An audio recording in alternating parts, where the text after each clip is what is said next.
रहे खबरों से बाखबर। पाकिस्तान में तो सारे एक ही है, कोई ईमानदार कोई अच्छा नहीं है। क्यों? आवाम जैसे आवाम होगी वैसे हुक्मरान होगा।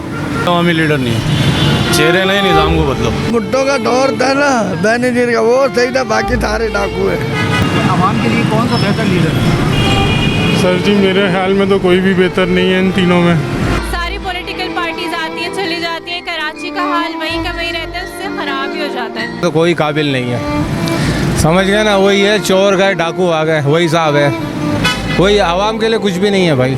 सबसे बड़ी जो है ना बदकिस्मती ये है कि हमारे यहाँ मुल्क में लीडरशिप का फुकदान है। जिसको आना आवाम से निकालना, निचोड़ के रख दिया, बस गला घोटना रह गया भाई। बहुत बुरा लग रहा है इस वक्त, ये हुकूमत भी, ये लोग भी जो बैठे हुए हैं और ये जो सब कुछ कर रहे हैं।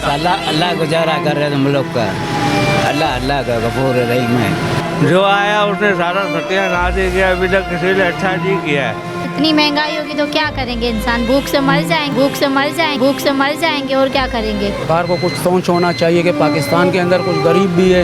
लॉकडाउन तो बहुत दूर की बात है, समझ जो टूटी कमर पे जी रहे थे ना, उससे भी गए। फिर लोग बोलते हैं क्राइम बढ़ रहा है, ये बढ़ रहा है, कैसे नहीं बढ़ेगा। मैं तो बस दुआ करता हूँ सिर्फ पाकिस्तान के लिए कि या अल्लाह हमें कोई ऐसे लीडर मिले, ऐसी हुक्मरान मिले जो हमारे मुल्क पाकिस्तान की फ़िक्र करे, लेकिन अल्लाह ताला बस इस मुल्क के ऊपर रहम करे।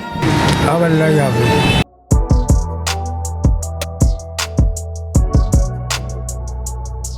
इस पर लाइक और सब्सक्राइब तो बनता है। Thank you.